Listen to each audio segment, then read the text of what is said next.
এই বাচ্চাটা এখন থেকে নিজে নিজে খাওয়া শিখে গেছে। কারণ হচ্ছে যে মাঝখানে ওর মা খাওয়ানো বন্ধ করে দিছিল, তো ও নিজে নিজে খাওয়া শিখে গেছিল, তখন একটু একটু করে চেষ্টা করতেছিল। হ্যালো এভরিওয়ান, আসসালামু আলাইকুম। সো আমাদের মোল্টিং সেশনটা কিন্তু এখন মোটামুটি প্রায় শেষের দিকে, কিংবা এখন অনেকের ক্ষেত্রে হচ্ছে। আমার কবুতরগুলোর ক্ষেত্রে যেটা হয়েছে, আমি কিন্তু ম্যাক্সিমাম কবুতরের ব্রিডিং এ ছিল, মানে ভিতরে ছিল, বৃষ্টিতে অতটা ভিজে নাই। যে কবুতরগুলো বাইরে থাকে কিংবা ধাপটি থাকে বাইরে, সেই কবুতরগুলো কিন্তু বৃষ্টিতে ভেজার ফলে সেই পশমটা চেঞ্জ হওয়া শুরু হয়। বাট আমার কবুতরের গায়ে হালকা পাতলা অত বেশি বৃষ্টির ফোঁটা লাগে নাই, যে কারণে আমার কবুতর মোল্টিং অত বেশি হয় নাই, যে কারণে আমি আমার কবুতরগুলোকে জোড়ায় রেখেছিলাম। আর যেই বিষয়টা সেটা হচ্ছে, এই মোল্টিং সেশনে কিন্তু অনেক ধরনের প্রবলেম হয় কবুতর জোড়ায় রাখলে। তো আমি আমার কবুতর জোড়ায় রাখার পরে কি কি প্রবলেম ফেস করছি, সেই বিষয়টা আজকে আপনাদেরকে এই ভিডিওতে জানাবো। আমিও ফেস করছি, কারণ আমার কবুতরের যে মোল্টিং একদমই হয় নাই এমনটা না, কিছু কিছু কবুতর মোল্টিং এখনো হইতেছে। তো সেই ক্ষেত্রে আমি কি করতেছি এবং কিভাবে কি করতেছি সেটা আপনাদের সাথে আজকে শেয়ার করবো। আচ্ছা, আমার হাতে আপনারা একটা কবুতর দেখতে পাচ্ছেন, এটা আমার একটা মাক্সি রেসার নর। কবুতরটা কালেকশন করা ছিল।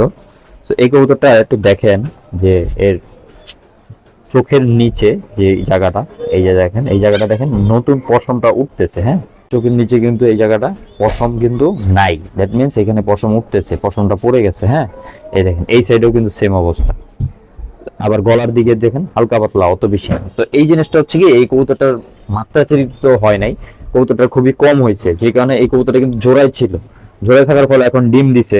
তো এখন ডিম দেওয়ার ফলে যে জিনিসটা হচ্ছে, আমি খেয়াল রাখতেছি যে কবুতরের যাতে প্রবলেম না, কারণ এই মোল্টিং সেশনটা আমরা জানি যে কবুতর জোড়া রাখাটা একটা জুলুমের উপরে পড়ে।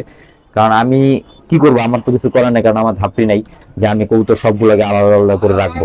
কারণ আমার কবুতর হচ্ছে দেখেন 7টা খাঁচা, 7টা খাঁচার মধ্যে যদি আমি 7 জোড়া কবুতরও থাকে, সেখানে আলাদা করার কোনো ওয়ে নাই। কিছু কিছু নর কবুতর আলাদা আছে, যেমন নিচে একটা নর আলাদা আছে, এই নিচে একটা নর আলাদা আছে, এগুলোকে আলাদা করে রাখা হয়েছে। কারণ হচ্ছে এগুলা দুইটা নর যদি একসাথে দিই, ওরা মারামারি করে, তো যে কারণে আলাদা করে রাখা হয়েছে। ইভেন এখানে দেখেন যে একটা পেয়ার ছিল, যে পেয়ারটা হচ্ছে আমি বলছিলাম যে অতিথি কবুতর মানে আসছিল, ওই কবুতর কিন্তু আমার বাসায় সেট হয়ে গেছে। ওদেরকে আমি প্রায় ছাড়ি, ওরা ছাড়ার পরে ওরা ঘুরে ফিরে এইখানে আইসে আবার ঢুকে।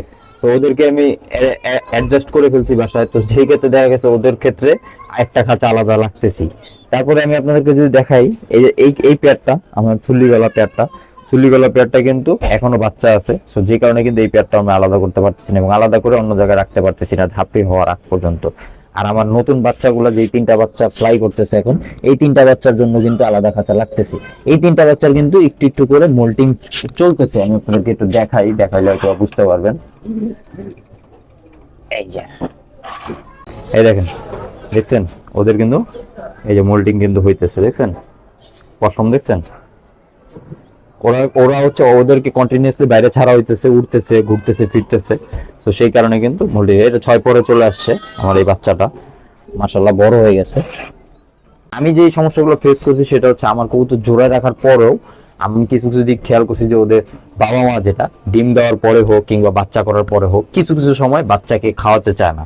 তারপরে যে জিনিসটা হচ্ছে, ডিমে তা দেওয়ার ফলে ডিমে তা দেওয়া থেকে সরে যায় এবং কবুতর দুর্বল হয়ে যায়।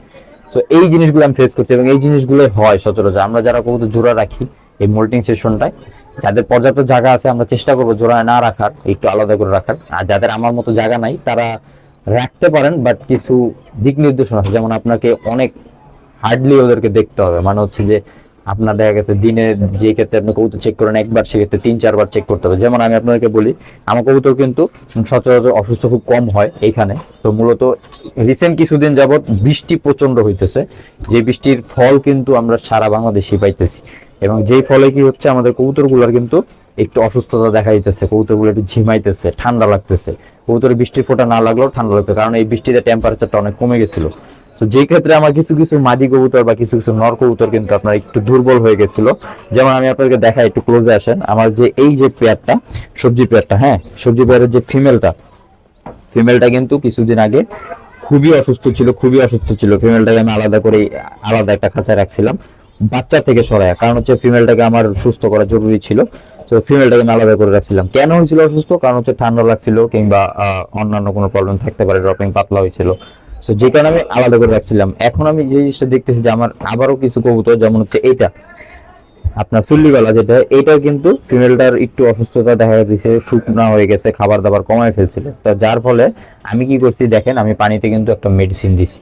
এখন কি মেডিসিন দিছি সেটা অলরেডি এর আগে আপনাদেরকে দেখাইছিলাম, ESB 30 কসমিক্স প্লাস আর নাপা ট্যাবলেট, এই তিনটা অ্যাডজাস্ট করে দিছিল, আপনাদেরকে দেখাইছিলাম। বাট এইবার আমি একটু ডিফারেন্ট দিছি, কারণ হচ্ছে এবার আমি ভেটেরিনারি শপ পর্যন্ত যেতে পারি নাই, কারণ কবুতর অবস্থায় অত ভালো ছিল না। আমি জলদি যে ফার্মেসি থেকে মানুষের ওষুধ নিয়ে আসছি, একটা হচ্ছে মক্সাসিল 500, একটা হচ্ছে টেট্রাক্স, আর একটা হচ্ছে নাপা। এই তিনটা মেডিসিন, টেট্রাক্সটা হচ্ছে মূলত হচ্ছে ড্রপিংটা ঠিক রাখার জন্য, আর মক্সাসিলটা ঠান্ডার জন্য, আর নাপা হচ্ছে সবকিছুর জন্য, গায়ে ব্যথা কিংবা জ্বর সবকিছুর জন্য। তো যে কারণে তিনটা মিলে আমি 2 লিটার পানিতে একটা করে ট্যাবলেট দিছি, দিয়ে মিক্স করে ওদেরকে আজকে দ্বিতীয় দিন চলতেছে, দ্বিতীয় দিন ওদেরকে দেওয়া হয়েছে। আলহামদুলিল্লাহ এখন কবুতরগুলো একটু ভালো আছে, কবুতরগুলো এখন অ্যাক্টিভ হয়ে গেছে খুব। যে নতুন 2টা বাচ্চা হয়েছিল,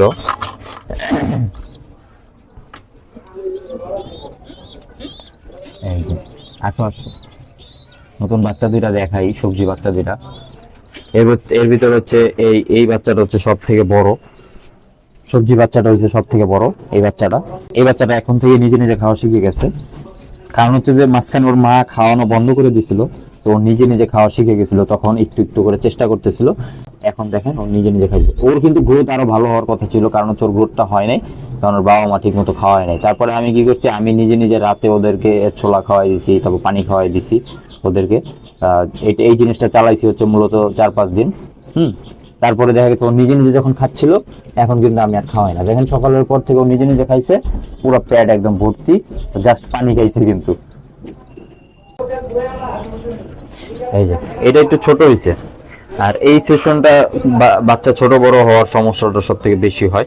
মোল্টিং সেশনটা জোড়া দিলে বিভিন্ন প্রধান প্রবলেম হয়, বাচ্চা ছোট বড় হয়, বাচ্চা দেখা গেছে একটা থাকে একটা মারা যায়, বহুত প্রবলেম হয়। যেমন আমি আপনাদেরকে দেখাই, আমার এই যে সুল্লিগলা পেয়ার ছিল, এই যে সুল্লিগলা, হ্যাঁ আমি সুল্লিগলা যে পেয়ারটা করছিলাম, ওদের কিন্তু 2টা বাচ্চা ছিল। বাট দেখেন ওদের বাচ্চা কিন্তু এখন একটা আছে। এই বাচ্চাটা হচ্ছে এই মাক্সিনরের বাচ্চা, এই যে এই মাক্সিনরের বাচ্চা, হ্যাঁ এই ডিমটা এখানে দেওয়া হয়েছিল। সো ওই বাচ্চাটাই এখন আছে, আর সুল্লিগলার বাচ্চাটা মারা গেছে কিছুদিন আগে। এই জিনিসগুলো হয়, কারণ হচ্ছে যে এই সেশনটাই হচ্ছে খারাপ সেশন, আর আমার তো কিছু করার ছিল না, যে কারণে আমি আর কি এই পেয়ারটা করছি। এখন কিছু করার নাই, যে কারণে করা হয়েছে, আর না হলে আমি হয়তো বা করতাম না। তো আপনারা এই জিনিসগুলো ফলো করবেন, যাতে যাদের পর্যাপ্ত জায়গা আছে তারা এইভাবে কবুতর মোল্টিং সেশনে জোড়াটা দিবেন না, জোড়া দিলে প্রবলেম হবে। আমার এই ফিমেলটার একটু সমস্যা আছে, তো দেখি ফিমেলটা খোঁড়ায় হাঁটতেছিল, ও মেবি ব্যথা পাইছে, এই যে পাটা একটু ফোলা লাগতেছে। আচ্ছা ওরে আমি আজকে ব্যথার ওষুধ দিয়ে দিব, মেডিসিন, পেনবিক নিয়ে আসবো, পেনবিক খাওয়াই দিব। আমার লফটে সবগুলো কবুতরের মধ্যে আপনার হচ্ছে এই ফিমেলটারই অ্যাক্টিভিটি সব থেকে ভালো। যতই অসুস্থ হোক এই ফিমেলটা ও খুব সুন্দরভাবে অ্যাডজাস্ট করে নিতে পারে। এই ফিমেলটা যদিও এখন একটু খোঁড়ায় হাঁটতেছে, দেখছেন ওর ডান পাটা একটু ফোলা আছে, বাম পাটা। সো আমি দেখি মেডিসিন নিয়ে আসবো, পেনবিক দিয়ে দিব আজকে ওকে। তো যাই হোক, এই ছিল আজকে ভিডিও। আশা করছি ভিডিওটা আপনার খুবই ভালো লাগবে অবশ্যই লাইক করবেন, শেয়ার করবেন, আর নেক্সট ভিডিওতে ইনশাআল্লাহ আরো আপডেট নিয়ে আসবো। আসসালামু আলাইকুম।